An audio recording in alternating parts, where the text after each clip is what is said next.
وما كان الله ليعذبهم وأنت فيهم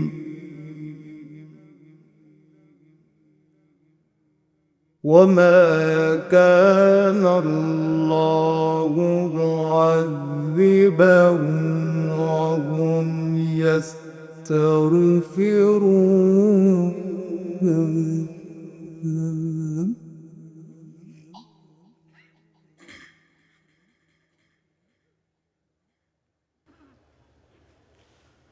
وما كان الله ليعذبهم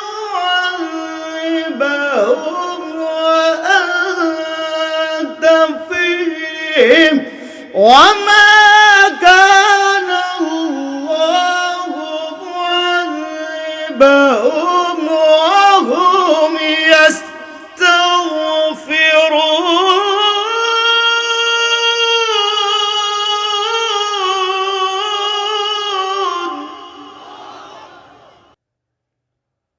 وما كان الله ليعذبهم وأنت فيهم وما كان الله معذبهم وهم يستغفرون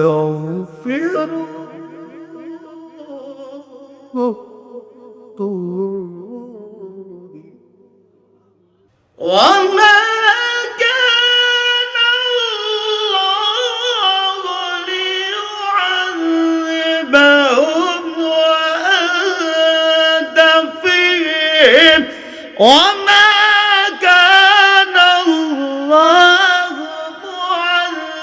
معذبهم وهم يستغفرون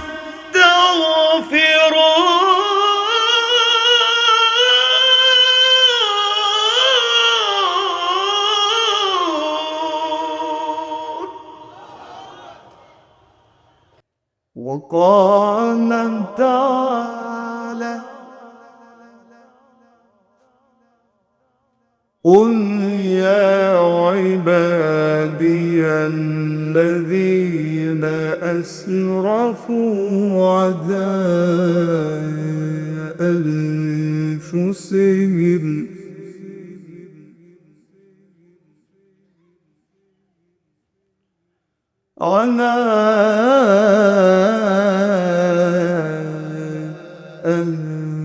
أنفسهم لا تقنطوا من رحمة الله قل يا عبادي الذين أسرفوا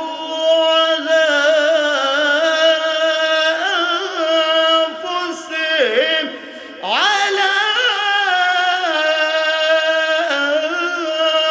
أنفسهم لا تقنطوا من رحمة الله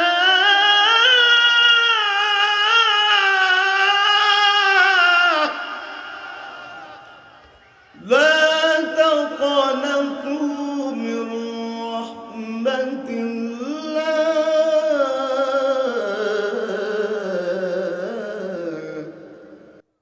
إن الله يغفر الذنوب جميعا إنه هو الغفور الرحيم صدق الله العظيم আসলে যে আয়াতটি আপনাদের সামনে আমি তেলাওয়াত করছি, আমরা এই পৃথিবীতে কেউই থাকবো না। থাকবো? পেছনের মানুষ কথা বলে না, মনে হয় আপনারা থাকবেন পৃথিবীতে, মনে হয় চিরদিন থাকবেন আপনারা। থাকবো না চলে যেতে হবে? আওয়াজ দিয়ে বলেন, থাকবো না চলে যেতে হবে? মনে চাইলেও থাকা যাবে না, মনে চাইলেও থাকা যাবে। সন্তানকে যতই আপন মনে করেন, সংসারকে যত আপন মনে করেন, আত্মীয় স্বজনদেরকে যত আপন মনে করেন, বেশি না। ওই যে কয়েকদিন আগে একটু ভূমিকম্প হয়েছে, আপনারা টের পেয়েছে। কোথায় সন্তান, কোথায় বাবা, কোথায় বন্ধু, কেউ কারোর দিকে প্রক্ষেপ নাই। সবার একটাই কথা, কোথায় যেতে হবে? রাস্তায় যেতে হবে। না জানি মাথার উপর, না জানি ছাদ ভেঙে পড়ে, দেয়াল ভেঙে পড়ে, না জানি আকাশ ভেঙে পড়ে, সব থরথর করে কম্পন সৃষ্টি হয়েছিল প্রত্যেকটা অন্তরের মধ্যে। কথা বলেন ঠিক কিনা? প্রত্যেকটা মানুষ রাস্তার মধ্যে নেমে পড়েছে। কথা বলেন ঠিক কিনা? তাহলে এই সবই একদিন থাকবে, একমাত্র থাকবো না আপনি আর আমি।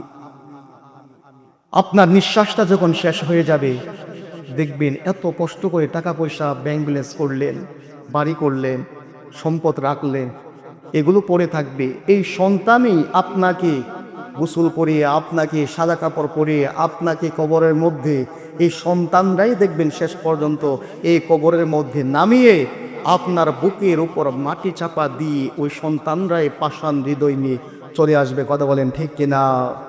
তাহলে এত কষ্ট করতেছেন, ঘাম জড়ানো কষ্ট শ্রম দিয়ে সন্তান লালন পালন করতেছেন, বাড়ি গাড়ি করতেছেন, সবই থাকবে, কিন্তু একমাত্র আপনি আর আমিই থাকবো। একমাত্র আপনি আর আমিই থাকবো না। এত সংসারের ভিতরে এত সময় আমরা নষ্ট করতেছি, সবই আমরা করতেছি, কিন্তু কবরের খবর রাখতেছি না। কথা বলেন ঠিক কিনা? সংসার সংসার কইরা বাবে গো,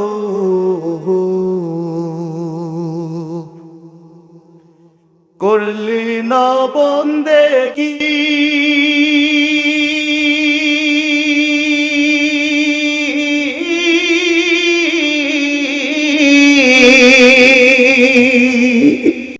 কেমনে কাটাইবে মনরে কবরের জিন্দেগি রে। ওরে জীবন গুনাই গুনাই গেদুরে, ওরে জীবন গুনাই গুনাই গেদুরে, ধন সম্পদের মায়ায় পইরা গো, বদলাম সুখের ঘর,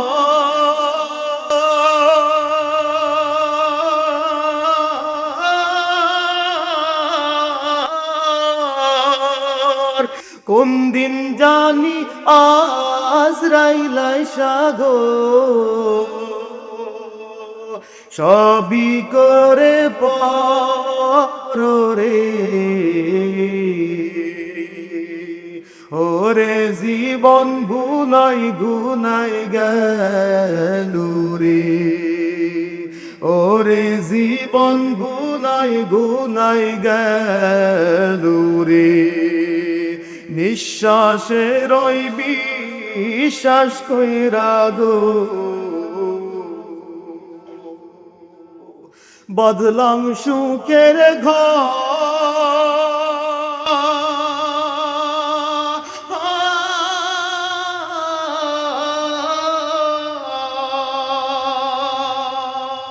ভাইও নাই তোর বান্ধব নাই রে, কে নিবে খবর রে, ওরে জীবন গুনাই গুনাই গেলুরে, ওরে জীবন গুনাই গুনাই গেলুরে, সংসার সংসার কইরা ভাবে গো, ডাকলি না মাওলা রে,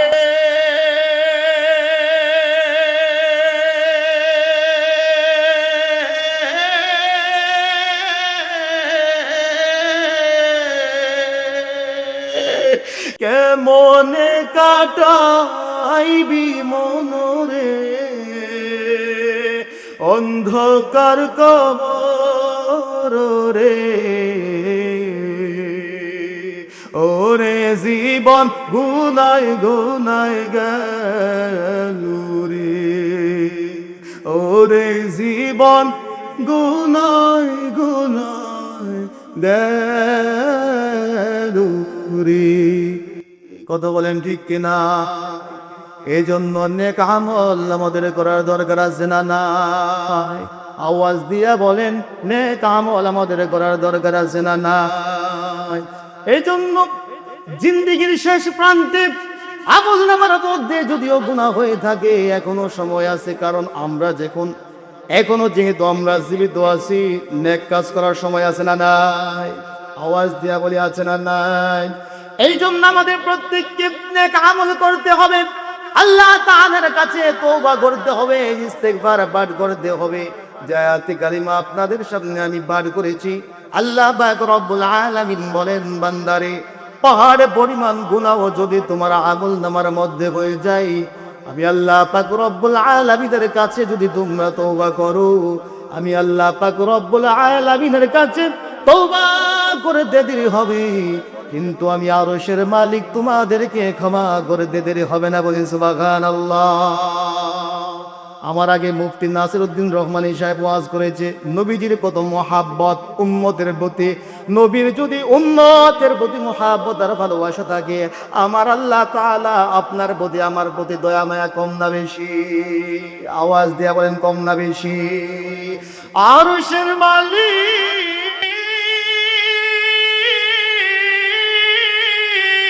দয়াময় প্রভু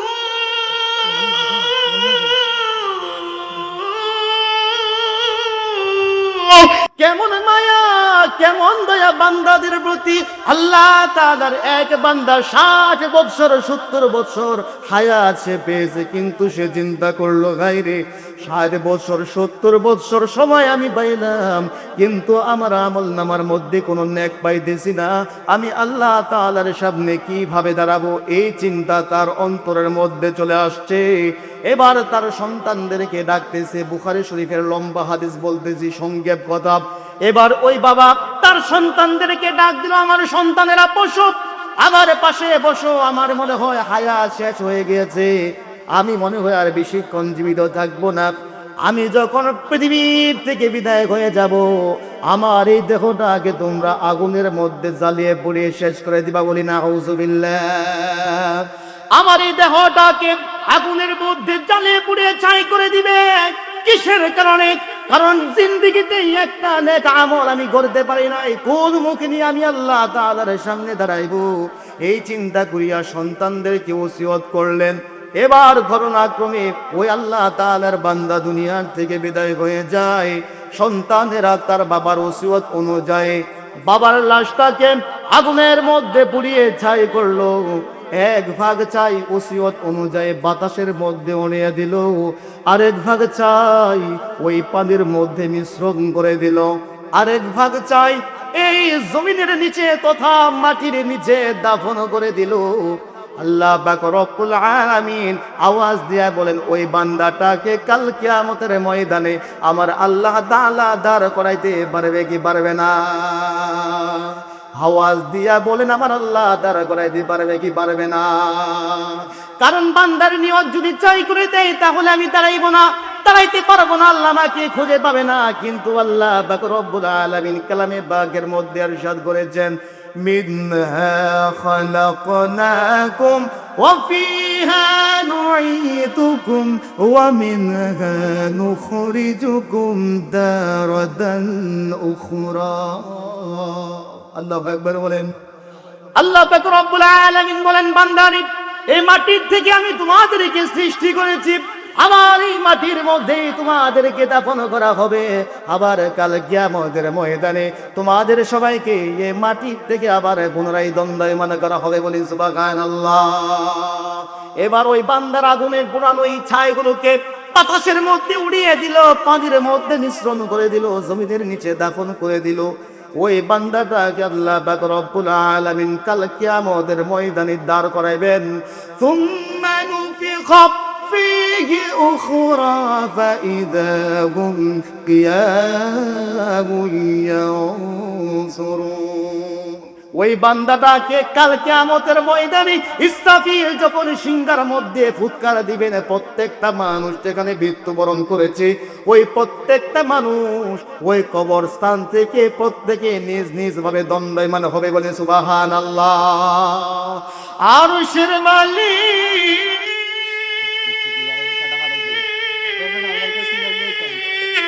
দয়াময় প্রভু